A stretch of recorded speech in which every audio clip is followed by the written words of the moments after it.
Hello दोस्तों, मैं Sarla Yadav SY Hindi platform channel पर एक बार फिर से आप सभी का हार्दिक अभिनंदन करती हूं। और हमने अपने चैनल पर UGC नेट हिंदी साहित्य की अन्य प्रतियोगी परीक्षाओं के लिए हिंदी साहित्य हमने पढ़ाना शुरू कर रखा है, जिसमें DSSB PGT Hindi, TGT Hindi और अन्य प्रतियोगी परीक्षाओं के लिए हिंदी साहित्य करवाने की एक मुहिम हमने शुरू कर रखी है। तो जो भी कैंडिडेट किसी भी प्रतियोगी परीक्षा की तैयारी कर रहा है तो वो हमारे चैनल से जुड़ सकता है, क्योंकि हिंदी साहित्य किसी भी परीक्षा में पूछा जाए लगभग हिंदी साहित्य एक जैसा होता है। बस उसका सिलेबस में थोड़ा सा आपका नेम, चैप्टर का नेम, टॉपिक का नेम इधर उधर करके थोड़ा सा अंतर कर देते हैं, लेकिन सिलेबस होता वही है, हिंदी साहित्य होता वही है।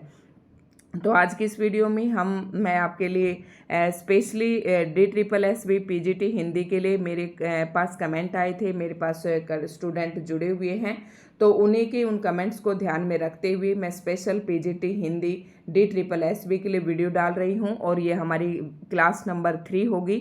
इससे पहले मैं क्लास 1 और क्लास 2 डाल चुकी हूं, तो जिसने भी वो वीडियो नहीं देखी है वो देख ले, चैनल को सब्सक्राइब कर ले ताकि हर एक वीडियो का नोटिफिकेशन आप तक पहुंच सके। वीडियो को लाइक एंड शेयर करें। तो आज हम पढ़ेंगे, और पढ़ने से पहले मैं आपको ये दिखाऊंगी कि हम क्या पढ़ रहे हैं, आपके सिलेबस में कहाँ पर क्या दिया गया है। तो ये देखना, सिलेबस ये है आपका सिलेबस। और सिलेबस में मैंने क्या क्या करवा दिया। क्लास नंबर 1 में मैंने आपको करवाया था महावीर प्रसाद, श्रीधर पाठक, हरिओद, मैथिली शरण गुप्त, यहाँ तक कि क्लास नंबर 1 में मैं डाल चुकी हूँ।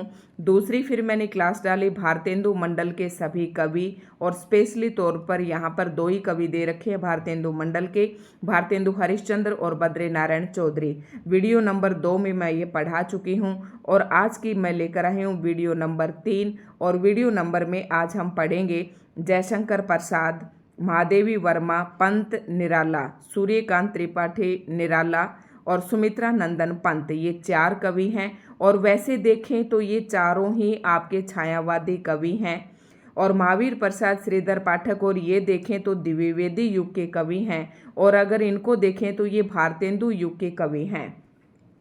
तो जो भी कैंडिडेट प्रतियोगी परीक्षाओं की तैयारी कर रहा है उससे मैं समझा रही हूँ कि अगर जो मैं वीडियो किसी दिन नहीं भी डाल पाती हूँ, या जो स्टूडेंट ये चाहता है कि सिलेक्शन मेरा ही पक्का हो और उसके वो समय किसी भी तरीके से गंवाना नहीं चाहता, तो मेरी वीडियो का इंतज़ार, जब तक मैं नई वीडियो डालती हूँ उससे पहले आप मेरे चैनल पर जाएं। आधुनिक काल नाम से प्लेलिस्ट बनी हुई है, और उसके अंदर भारतेंदु युग, फिर द्विवेदी, छायावादी, प्रगति, प्रयोग मैंने और भी अच्छे तरीके से करवा रखे हैं।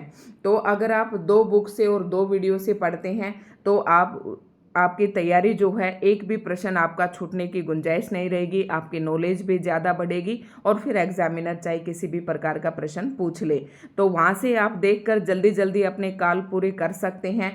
वैसे तो मैंने हिंदी साहित्य सारा संपूर्ण करवा रखा है, आदिकाल से रीतिकाल तक, भक्ति काल, आधुनिक काल, यहाँ तक कि मैंने सारी वीडियो डाल रखे हैं। लेकिन जब ये सिलेबस दिया, मैंने बच्चों को समझाया तो कहा कि मैम शुरू से शुरू कीजिए। तो आज हम यहाँ से करेंगे, और ये स्पेशली तौर पर जाना जाता है छायावादी युग से, तो जिसकी समय सीमा है 1918 से 1936, और आज यही हम पढ़ेंगे आज की इस वीडियो में। आज की इस वीडियो को चाहे आप छायावादी युग कह दें, चाहे आप इसे ये जो 4 कवि आपके सिलेबस में मेंशन है उसके हिसाब से आप पढ़ें, चाहे छायावादी के हिसाब से पढ़ें, तो बात एक ही है। और शुरू करती हूँ मैं आज की इस वीडियो लेक्चर की।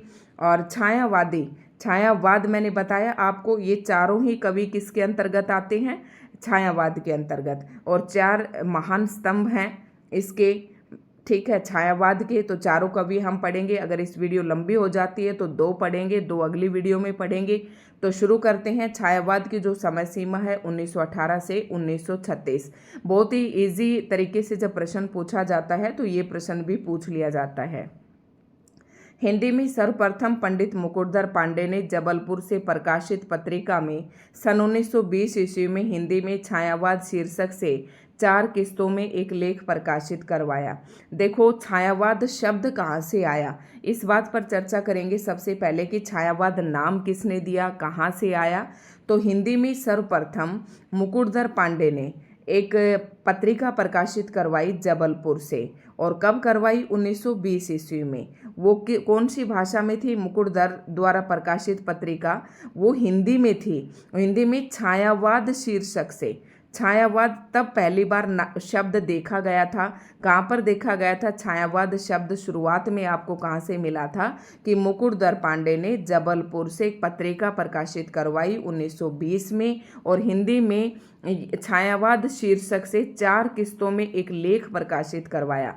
छायावाद नाम से एक लेख प्रकाशित हुआ था, तब हमारे छायावाद शब्द जो है देखने में आया था।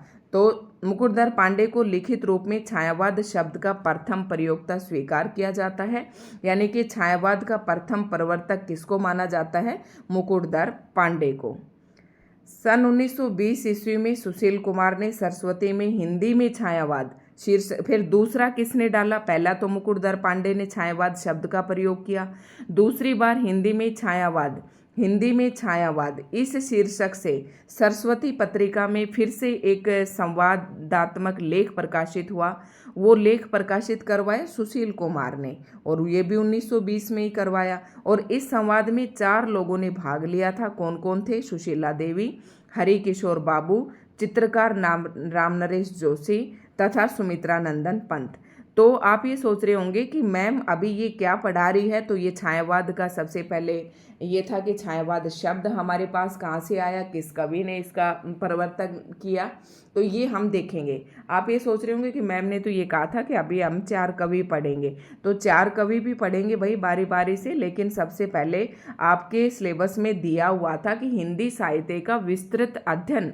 अगर सिलेबस के आप पहली लाइन पर नज़र डालेंगे तो विस्तृत अध्ययन में सब कुछ आ जाता है, और प्रश्न आपसे कहीं से भी पूछा जा सकता है। अब छायावाद की विभिन्न परिभाषाएं। अब आप ये सोचेंगे कि मैम ये क्यों बता रही है। भाई ये जब मैंने यूजीसी नेट तक की तैयारी की तब भी मैंने ये पढ़े थे कि छायावाद के बारे में आचार्य रामचंद्र शुक्ल ने क्या परिभाषा दी, नंदुलारी वाजपेयी जी ने क्या दी, जयशंकर प्रसाद ने क्या दी, और क्योंकि ये एक प्रश्न पेपर में पूछा जाता है। महादेवी वर्मा ने क्या परिभाषा दी, डॉक्टर नगेंद्र ने क्या दी। अब इनका बहुत ही शॉर्ट तरीके से आपको एक एक ही लाइन बताऊंगी, क्योंकि पेपर में इतनी बड़ी पंक्तियां देकर आपसे नहीं पूछा जाएगा कि ये परिभाषा किसकी है। तो थोड़ा सा आपको ध्यान रखना है कि आचार्य रामचंद्र शुक्ल ने, लेकिन समझने के लिए हम परिभाषा को पूरा पढ़ेंगे। याद कैसे रखेंगे? आचार्य रामचंद्र शुक्ल जी ने छायावाद की क्या परिभाषा दी कि छायावाद शब्द का प्रयोग 2 अर्थों में समझना चाहिए। एक तो रहस्यवाद के अर्थ में, जहाँ इसका संबंध काव्य वस्तु से है, अर्थात जहाँ कवि उस अनंत और अज्ञात प्रियतम को आलंबन बनाकर अत्यंत चित्रमय भाषा में प्रेम की अनेक प्रकार से व्यंजना करता है। छायावाद शब्द का दूसरा प्रयोग काव्य शैली या पद्धति शैली के व्यापक अर्थ में, मतलब छायावाद तक आते आते काव्य शैली जो थी व्यापक अर्थ में प्रयोग की जाने लगी। और आपको ध्यान कैसे याद रखेंगे कि आचार्य रामचंद्र शुक्ल जी ने जो छायावाद की परिभाषा दी वो 2 अर्थों में समझनी चाहिए। तो एक अर्थ में तो रहस्यवाद है और दूसरे अर्थ में काव्य शैली है। इस प्रकार से आप शॉर्ट में याद रखेंगे। और दूसरा आता है नंदुलारी वाजपेयी। तो नंदुलारी वाजपेयी ने क्या कहा? मानव अथवा प्रकृति के सूक्ष्म किंतु व्यक्त सौंदर्य में आध्यात्मिक छाया का भान मेरे विचार से छायावाद की सर्वमान्य व्याख्या हो सकती है। मतलब मानव अथवा प्रकृति के सूक्ष्म किंतु व्यक्त सौंदर्य में आध्यात्मिक छाया का भान, क्योंकि इसमें रहस्यवाद बताया गया है, ठीक है, तो इसलिए छायावाद का भान मतलब आध्यात्मिक छाया का भी भान होता है, मतलब महसूस होती है। मेरे विचार से छायावाद की सर्वमान्य व्याख्या हो सकती है। तो ये किसने दी? मानव अथवा प्रकृति के सूक्ष्म किंतु व्यक्त सौंदर्य। आप इतना याद रख लें तो भी इस परिभाषा को देखते ही आप तुरंत टिक कर देंगे कि आचार्य नंदुलारी वाजपेयी जी की है। जयशंकर प्रसाद की क्या है? जब वेदना के आधार पर स्वानुभूतिमयी अभिव्यक्ति होने लगे। स्व अनुभूति मतलब अपने खुद की अनुभूति। जैसे कि आप देखेंगे कि जयशंकर प्रसाद, महादेवी वर्मा, सूर्यकांत त्रिपाठी निराला इन और महादेवी वर्मा को खुद के उनके पति ने उनका त्याग कर दिया था, तो उनकी खुद की विरह अनुभूति थी उनके अंदर। और महावीर प्रसाद, ये सूर्यकांत त्रिपाठी निराला की जो बेटी थी सरोज, उसकी मृत्यु हो जाती है। मतलब ये जो कवि थे ना छायावाद के सारे ही वेदना से भरपूर थे। इनकी अपनी व्यक्तिगत वेदना थी इनके अंतर्गत, तो इन्होंने उस वेदना को काव्य में उकेरा, ठीक है, काव्य में स्थान दिया उस वेदना को। तो फिर परिभाषा भी उसी के आधार पर बनी। जब वेदना के आधार पर स्वानुभूतिमयी अभिव्यक्ति होने लगी, मतलब खुद की अनुभूति होने लगी, तब उस हिंदी में उसे क्या छायावाद के नाम से अभिनीत किया गया। तो समझ गए होंगे, जयशंकर प्रसाद ने भी यही बात कही है। और महादेवी वर्मा, छायावाद तत्वतः प्रकृति के बीच जीवन का उद्गीत है। बस एक लाइन याद रखें कि महादेव वर्मा ने क्या परिभाषा दी है कि प्रकृति के बीच जीवन का उद्गीत है। ये परिभाषा किसकी है? महादेवी वर्मा की। डॉक्टर नगेंद्र ने क्या कहा? छायावाद स्थूल के प्रति सूक्ष्म का विद्रोह है। वह एक विशेष प्रकार की भाव पद्धति है और जीवन के प्रति विशेष प्रकार का भावात्मक दृष्टिकोण है। मतलब आप कैसे याद रखेंगे कि डॉक्टर नगेंद्र ने क्या परिभाषा दी? छायावाद स्थूल के प्रति सूक्ष्म का विद्रोह है। और डॉक्टर रामविलास ने क्या कहा कि छायावाद स्थूल के प्रति सूक्ष्म का विद्रोह नहीं है। तो नहीं है, ये बात तो डॉक्टर रामविलास ने कही। और छायावाद स्थूल के प्रति सूक्ष्म का विद्रोह है, मतलब स्थूल के प्रति जो बड़ा है, स्थूल के प्रति सूक्ष्म का विद्रोह है। और स्थूल और सूक्ष्म दो अपोजिट शब्द है। सूक्ष्म होता है एक बहुत ही छोटा, और स्थूल होता है उसका विपरीत जो बड़ा। तो कह रहा है कि छायावाद स्थूल के प्रति सूक्ष्म का विद्रोह नहीं रहा, वरना थोथी नैतिकता, ये तो कह रहे हैं कि उसमें कोई विद्रोह नहीं था। रामविलास शर्मा जी कहते हैं कि उसमें थोथी नैतिकता, रूढ़िवाद और सामंती साम्राज्यवादी बंधनों के प्रति विद्रोह रहा है। तो ध्यान कैसे रखेंगे? सिर्फ रामविलास शर्मा ने कहा है छायावाद स्थूल के प्रति सूक्ष्म का विद्रोह नहीं है। डॉक्टर नगेंद्र कहते हैं स्थूल के प्रति सूक्ष्म का विद्रोह है। महादेवी वर्मा कहती है प्रकृति जीवन के बीच जीवन का उद्गीत है। और जयशंकर प्रसाद ने कहा कि जब वेदना के आधार पर स्वानुभूति अभिव्यक्त होने लगे तब उसे छाया नाम से अभिनीत कर देना चाहिए। तो ये कुछ परिभाषाएं थी जो आपको बताना बहुत ही ज़रूरी था। और आज हमने इसकी भूमिका पढ़ ली। अभी मैं क्लास 1 और क्लास 2 के नाम से इसमें डाल दूंगी, और उसके बाद फिर क्योंकि चारों कवियों की पढ़ेंगे तो क्लास जो है थोड़ी बहुत बड़ी हो जाती है। डॉक्टर नामवर सिंह ने क्या परिभाषा दी है? मुख्य रूप से ये जो मैंने 6 परिभाषा बताई वही पूछी जाती हैं, लेकिन आप इन्हें भी देख लें। डॉक्टर नामवर सिंह, छायावाद उस राष्ट्रीय जागरण की अभिव्यक्ति है। डॉक्टर नामवर सिंह ने क्या कहा कि छायावाद राष्ट्रीय जागरण की अभिव्यक्ति है जो एक और पुरानी रूढ़ियों से मुक्ति चाहता था और दूसरी ओर विदेशी पराधीनता से।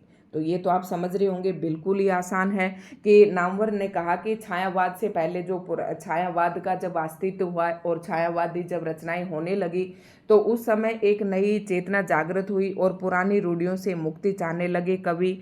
और दूसरी ओर क्या था कि विदेशी पराधीनता से भी परेशान थे, मतलब विदेशियों के जो हमारा देश गुलाम बना हुआ था उससे भी परेशान थे। तो एक तो पराधीनता से मुक्ति चाहते थे, दूसरी रूढ़ियों से मुक्ति चाहते थे, और उसी के प्रतिफलन किसका प्रादुर्भाव हुआ? छायावाद का। तो ये नामवर सिंह की परिभाषा है। और डॉक्टर रामस्वरूप चतुर्वेदी, मूलतः शक्ति काव्य है, पुनर्जागरण चेतना का व्यापक और सूक्ष्म रूप है। इस तरीके से आप ध्यान रखें।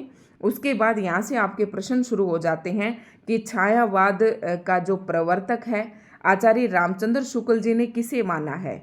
आचार्य रामचंद्र शुक्ल जी ने छायावाद का प्रवर्तक मुकुटधर पांडे और मैथिली शरण गुप्त को माना है।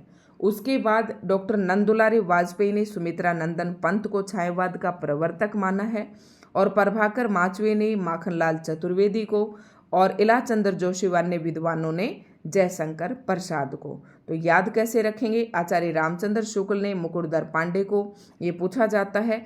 आचार्य नंदुलारी वाजपेयी ने, नंद मैंने ऐसे कर रखा था, नंद और पंत, तो इन्होंने सुमित्रा नंदन पंत को। और पै और मैं, पै फै भै मैं एक ही लाइन में है, तो इन्होंने प्रभाकर ने माखनलाल को और इलाचंद्र जोशी ने जयशंकर प्रसाद को। तो ये थे।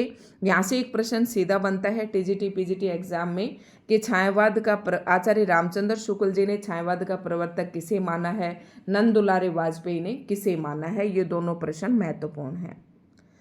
अब आता है छायावादी कवियों के बारे में, और फिर हम पढ़ेंगे यहाँ से जयशंकर प्रसाद। और अभी तक मैंने पूरी आपको भूमिका छायावाद की बता दी है। तो वीडियो आपको अच्छी लग रही हो तो लाइक एंड शेयर करें, ज़्यादा से ज़्यादा अपने दोस्तों में शेयर करें, और वीडियो को आप चैनल को सब्सक्राइब करें और वीडियो को लाइक करें। छायावाद के कवि चतुष्टय में जयशंकर प्रसाद। चतुष्टय मतलब जो 4 कवि हैं छायावाद के, वो मुख्य रूप से कौन कौन हैं? जयशंकर प्रसाद, सुमित्रा नंदन पंत, सूर्यकांत त्रिपाठी निराला तथा महादेवी वर्मा। ठीक है, तो समझ गए होंगे सभी को, शायद ये नाम याद हैं। छायावाद के वृत्तत्रयी, और वृत्तत्रयी अगर कही गए तो कौन कौन है इसमें? ब्रह्मा विष्णु महेश के दृष्टिकोण से अगर कहें तो ब्रह्मा कहा जाता है जिसने इसका जन्म किया, मतलब ब्रह्मा जन्म देने वाले, विष्णु पालन करने वाले और महेश जो है संहार करने वाले सृष्टि के माने जाते हैं। तो इसी प्रकार से जयशंकर प्रसाद जो हैं छायावाद के प्रवर्तक माने जा सकते हैं। सुमित्रा नंदन ने इसको मतलब आगे और प्रफुल्लित किया, बढ़ाया, विकसित किया, और महेश सूर्यकांत त्रिपाठी निराला पर आकर ये क्या हुआ? इसको महेश कहा जा सकता है। वृत्तत्रयी में पूछ लेते हैं ये प्रश्न, कई बार मोस्ट इम्पोर्टेंट है। अब शुरू करते हैं हम जयशंकर प्रसाद, और जयशंकर प्रसाद की रचनाएं आज हम पूरी ट्रिक से पढ़ेंगे, और जयशंकर प्रसाद ही इस वीडियो में केवल पढ़ेंगे और बाकी के 3 कवि जो हैं हम दूसरी वीडियो में पढ़ेंगे। तो ये मैं आपको आज पूरी तरीके से याद करवाने की कोशिश करूँगी। तो जयशंकर प्रसाद का जो जन्म है वो 1889 में, और 1937 में इनकी मृत्यु हुई। माता जो है देवी प्रसाद, मुन्नी देवी, और गुरु जो है मोहिनी लाल, और उपनाम जो है कलाधर नाम से इनको उपनाम से जाना जाता है। तो कलाधर नाम उपनाम किसका है ये प्रश्न भी पूछ लेते हैं। तो कलाधर जयशंकर प्रसाद का उपनाम है। तो इतना आपको याद रखना है। अब बढ़ते हैं इनकी महत्वपूर्ण काव्य कृतियों की तरफ। और काव्य कृतियों को आप कैसे लिखेंगे कि आप 1 2 3 4 इस तरीके से करके लिखेंगे। फिर जैसे उर्वशी के बारे में जो कुछ कहा जाए तो उसके सामने लिख देंगे। इस प्रकार से जो भी पॉइंट्स आपको मिलते जाए उसके सामने लिखते जाएं, और ऐसे आपको नोट्स तैयार करने हैं। तो जयशंकर प्रसाद की सबसे पहली रचना है उर्वशी। बहुत ही मोस्ट इम्पोर्टेंट है, पेपर में खूब पूछी जाती है। और उर्वशी के बाद है वन मिलन। ठीक है, उर्वशी के बारे में जो महत्वपूर्ण पॉइंट है वो मैं थोड़ी सी देर में बताऊंगी। इन पर इनको पुरस्कार भी मिला है, चंपू काव्य भी है ये एक, और जिससे इससे संबंधित कई प्रकार के प्रश्न पूछे जाते हैं। लेकिन बीच में हम उन्हें नहीं देखेंगे, पहले हम इनकी रचनाएं करेंगे। नंबर 1 उर्वशी। उर्वशी कब प्रकाशित हुई? 1909 में। उर्वशी का वन में मिलन हुआ, प्रेम राज्य स्थापित किया, कहाँ पर? अयोध्या में। ठीक है, अयोध्या में। लेकिन अयोध्या में थोड़े दिन बाद शोकोच्छ्वास यानी कि शोक पैदा हुआ। किसने पैदा किया? बब्रुवाहन ने। फिर ये वापस कहाँ चले जाते हैं? शोक पैदा होता है तो कानन कुसुम। एक तरीके से आप सीता और राम को ध्यान में रखते हुए यहाँ पर आप उर्वशी और बब्रुवाहन को ले लें कि उर्वशी का वन में मिलन हुआ, प्रेम राज्य स्थापित किया, अयोध्या का उद्धार हुआ उस प्रेम से। फिर क्या हुआ? अयोध्या में थोड़े दिन बाद शोकोच्छ्वास हुआ, और किसने पैदा किया? बब्रुवाहन ने। जब अयोध्या में शोक किसने पैदा किया था? पब्लिक ने किया था, जनता ने, प्रजा ने। सीता माता पर जब आरोप लगाए थे, ठीक है, तो उन्हें अपना घर परित्याग करके जाना पड़ा था। तो इसी प्रकार से आप याद रख सकते हैं। ये मात्र ट्रिक बता रही हूँ मैं आपको, कहीं आप ये सोचे कि ऐसा तो कहीं भी नहीं लिखा हुआ है। ये मैं आपको याद करने की ट्रिक बता रही हूँ। तो उर्वशी का वन में मिलन, प्रेम का राज्य स्थापित किया, अयोध्या का उद्धार, अयोध्या में शोकोच्छ्वास, और शोकोच्छ्वास के बब्रुवाहन। ये मैं क्रम से इसलिए बता रही हूँ कि कई बार इनकी रचनाएं क्रम से लगाने भी आ जाती हैं। बब्रुवाहन। फिर कानन कुसुम। कानन का मतलब होता है जंगल, और जंगल में फूल भी होते हैं। तो मतलब शोक होने के बाद क्या हो जाता है? बब्रुवाहन और उर्वशी निकल कर कहाँ चले जाते हैं? कानन में चले जाते हैं, और प्रेम के पथ पर चलने लगते हैं। वहीं पर वो महाराणा का महत्व, मतलब महाराणा की तरह जंगल के घास फूस खाते हैं। आप इस तरीके से याद रख सकते हैं। तो इतनी कविताएं तो आप ऐसे याद कर लें। और उसके बाद इनकी झरना, आंसू, लहर और कामायनी, ये 4 हैं। और चित्राधार भी आप याद रख लें, थोड़ा सा इंपॉर्टेंट है, कई बार पूछ लेते हैं, लेकिन मोस्ट इंपॉर्टेंट है इनके झरना, आंसू, लहर और कामायनी। इन 4 को आपको बिल्कुल नहीं भूलना है। ये इनके काव्य संग्रह हैं। झरना, आंसू, लहर और कामायनी। झरते हैं आंसू लहरों की तरह कामायनी में, झरते हैं आंसू लहरों की तरह कामायनी में, तो कामायनी 1935 में प्रकाशित हुई, झरना 1918 में। और याद कैसे रखेंगी, जैसे कि छायावाद की शुरुआत 1918 से और समाप्ति 1936 से। तो 1918 में झरना यहाँ से और 1935 लगभग ये एंड में लिखी गई थी छायावाद की, तो इस तरीके से आपको याद रह जाएगी। आंसू 1925, लहर 1933। ठीक है, तो शायद आपको बहुत ही अच्छी तरीके से ये रचनाएं याद हो जाएंगी। जयशंकर प्रसाद की प्रथम कविता कौन सी थी? सावन पंचक, सन 1906 ईस्वी में भारतेंदु पत्रिका में कलाधर उपनाम से प्रकाशित हुई। वेरी मोस्ट इम्पोर्टेंट प्रश्न है कि जयशंकर प्रसाद की कौन सी रचना कलाधर उपनाम से प्रकाशित हुई? तो सावन पंचक हुई। कब हुई? 1906 में। कौन सी पत्रिका में? भारतेंदु पत्रिका में। तो किसी भी प्रकार से आपसे प्रश्न पूछा जा सकता है। प्रश्न इस प्रकार से भी पूछा जा सकता है कि जयशंकर प्रसाद की प्रथम कविता कौन सी है? तो आप बताएंगे सावन पंचक। उसके बाद आता है जयशंकर प्रसाद की प्रथम छायावादी कविता। ठीक है, ये तो उनकी प्रथम कविता थी। अब छायावादी कविता पूछा है तो वो है प्रथम प्रभात, सन 1918 ईस्वी में प्रकाशित हुई, जो झरना में संकलित है। मतलब झरना, ये रहा ना इनका काव्य संग्रह झरना। तो आपको आपसे पूछे कि जयशंकर प्रसाद की प्रथम छायावादी कविता कौन सी है? तो प्रथम प्रभात। और ये कौन से काव्य संग्रह में संकलित है? तो झरना में संकलित है। कब प्रकाशित हुई? 1918 में। तो हर तरीके से आपको प्रश्न ध्यान रखना है। जयशंकर प्रसाद की प्रथम पुरस्कार रचना, पुस्तकाकार रचना तो उर्वशी है। और ये एक चंपू काव्य, वेरी मोस्ट इंपोर्टेंट, याद रखना कि उर्वशी किस प्रकार का काव्य है? तो चंपू काव्य है। अब चंपू काव्य किसे कहते हैं? जिसमें गद्य और पद्य दोनों प्रकार की प्रधानता रहती है, तो वो चंपू काव्य कहलाता है। तो उर्वशी एक चंपू काव्य है। खड़ी बोली में जयशंकर प्रसाद का प्रथम काव्य संग्रह है कानन कुसुम। अब आपको ध्यान रखना है कि जयशंकर प्रसाद की प्रथम कविता सावन पंचक, छायावादी प्रथम कविता प्रथम प्रभात, झरना में संकलित, और चंपू काव्य उर्वशी चंपू काव्य है। और प्रथम काव्य संग्रह कौन सा है जो खड़ी बोली में लिखा गया? तो जयशंकर प्रसाद का प्रथम काव्य संग्रह जो खड़ी बोली में वो है कानन कुसुम। तो शायद आपको अच्छे लग रहे होंगे क्वेश्चंस। और उसके बाद जयशंकर प्रसाद के थोड़े से और हैं प्रश्न। आज हम जयशंकर प्रसाद को पूरा पढ़ लेंगे डिटेल से बिल्कुल। जयशंकर प्रसाद द्वारा रचित झरना को छायावाद की प्रथम रचना स्वीकार किया जाता है। इसको छायावाद की प्रथम प्रयोगशाला भी कहा जाता है। तो आपसे ये पूछ सकते हैं कि जयशंकर प्रसाद की कौन सी रचना को छायावाद की प्रथम प्रयोगशाला कहा जाता है? तो झरना को कहा जाता है। झरना 1918 में प्रकाशित हुई। ये भी आपको ध्यान रखना है, ये इनका काव्य संग्रह है झरना।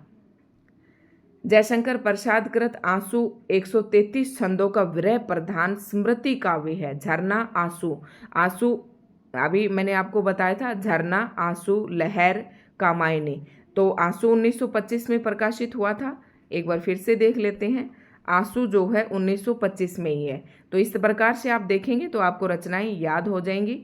तो आंसू जो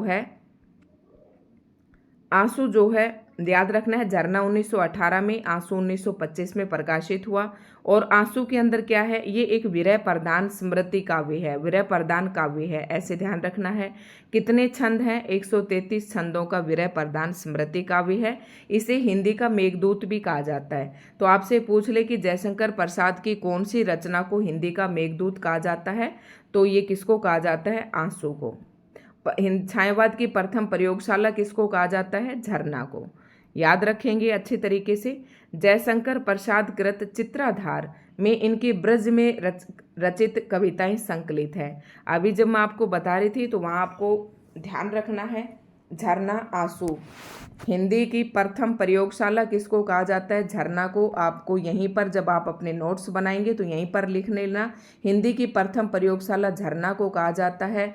और अभी हमने देखा था एक और कि उर्वशी को चंपू काव्य कहा जाता है, और आंसू को क्या कहा जाता है? हिंदी का प्रथम, ये अभी बताया था मैंने, एक विरह काव्य है। और हिंदी का प्रथम क्या कहा जाता है? मेघदूत कहा जाता है। ठीक है। और चित्रधारा में इनकी ब्रज में रचित कविताएं संकलित हैं। प्रसाद कृत प्रेम पथिक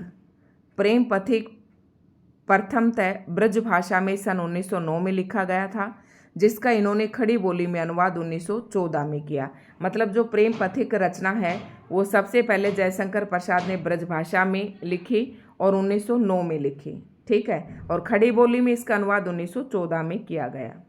तो जयशंकर प्रसाद की एक सबसे महत्वपूर्ण रचना है कामायनी, जो 1935 में प्रकाशित हुई, और इससे संबंधित हमेशा पेपर में एक प्रश्न तो जरूर पूछा जाता है। तो कामायनी में कितने सर्ग हैं आपको ये याद रखना है। सबसे पहले तो झरना, आंसू, लहर, कामायनी, ये चारों काव्य संग्रह किसके हैं? जयशंकर प्रसाद के। उसके बाद आपको ध्यान रखना है कि कामायनी में कितने सर्ग हैं? 15 सर्ग हैं। खूब पूछा जाता है यहाँ से प्रश्न कि कामायनी में कितने सर्ग हैं। अंगी रस कौन सा? शांत या निर्वेद रस, मतलब महत्वपूर्ण जो रस है इसका शांत रस है, ठीक है। दर्शन क्या है? आनंदवाद या समरसतावाद। ये आप कौन से दर्शन से प्रभावित है? कामायनी पर किस दर्शन का प्रभाव है? तो ये आप बताएंगे समरसतावाद या आनंदवाद। और कामायनी का प्रमुख रस कौन सा है? तो शांत रस है। कामायनी के अंदर कितने सर्ग हैं? तो 15 सर्ग हैं। मुख्य पात्र हैं मनु, श्रद्धा, इड़ा और कुमार, ठीक है। और ये अलग अलग सभी के प्रतीक हैं, ये मैं आगे बताऊंगी आपको। और मुख्य छंद जो है ताटंक छंद है, ये भी आपको ध्यान रखना है इससे संबंधित। अब आते हैं कामायनी के सर्ग। कामायनी में से प्रश्न लाजमी बनता है, बहुत ही महत्वपूर्ण है, तो आपको ध्यान रखना है। और कामायनी में 15 सर्ग हैं। सीक्वेंस से लगाने भी आते हैं, तो सीक्वेंस से भी आप याद कर सकते हैं। चिंता, आशा, देखो मैंने कैसे याद किए थे। सबसे पहले चिंता हुई, जब आदमी को चिंता होती है तो आशा की कोई ना कोई चिंगारी जागृत होती है। तो चिंता हुई, आशा, चिंता, सबसे पहले चिंता हुई, लेकिन आशा की एक किरण जागरूक हुई, किसको? श्रद्धा को। फिर श्रद्धा काम भाव से काम भावना उसके अंदर हुई, काम, वासना, लज्जा। काम और वासना की जो प्रवृत्तियां जागृत हुई, लेकिन उसे लज्जा आई ये कर्म करते हुए। फिर उसको ईर्ष्या हो गई, किससे? ईड़ा से, ठीक है। सोपन में क्या होता है? संघर्ष होता है। निर्वेद दर्शन होते हैं, रहस्य और आनंद।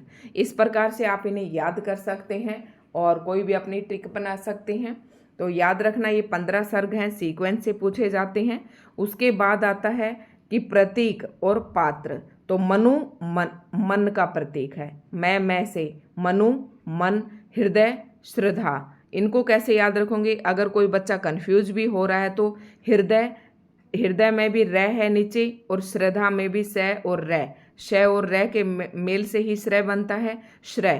हृदय, श्रद्धा, मन, मनु, और बुद्धि इड़ा का, ठीक है। कामायनी के पात्र हैं और ये इनके प्रतीक हैं। मानव, कुमार, कुमार जो है ये मानव का प्रतीक है, ऐसे ध्यान रखना है। मनु मन का, हृदय श्रद्धा का। तो अगला जो है वो हम बाद में पढ़ेंगे।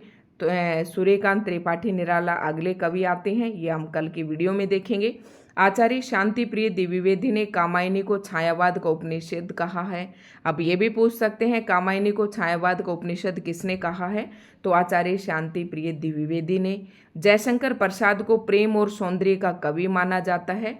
तो जयशंकर प्रसाद किस प्रकार के कवि हैं? प्रेम और सौंदर्य के कवि हैं। तो आज की ये वीडियो इतनी ही थी दोस्तों। आपको आज की वीडियो कैसी लगी? अगर अच्छी लगी हो तो लाइक एंड शेयर ज़रूर करें और कमेंट करके मुझे बताएं कि आपको वीडियो कैसी लगी। 1-2 कमेंट ही आते हैं, मुझे पता है कि 1-2 बच्चे ही देख रहे हैं, और अगर आप लोग कमेंट नहीं करेंगे तो मैं आगे DSSB PGT हिंदी का जो सिलेबस है उसके अकॉर्डिंग आगे नहीं पढ़ाऊँगी, क्योंकि मैंने एक बार अपने चैनल पर ये सारा पढ़ा रखा है। मैं दोबारा सिर्फ आपके लिए करवा रही हूँ। इधर उधर से मेरे पास जो 5-6 किताबें हैं उनमें से कंटेंट इकट्ठा कर करके करवा रही हूँ, कभी इस बुक से कभी उस बुक से, तो आपको सारा कंटेंट देने की कोशिश कर रही हूँ। तो दोस्तों आप चैनल को सब्सक्राइब ज़रूर करें। अगर आप चैनल पर नए हैं तो वीडियो को लाइक एंड शेयर ज़रूर करें।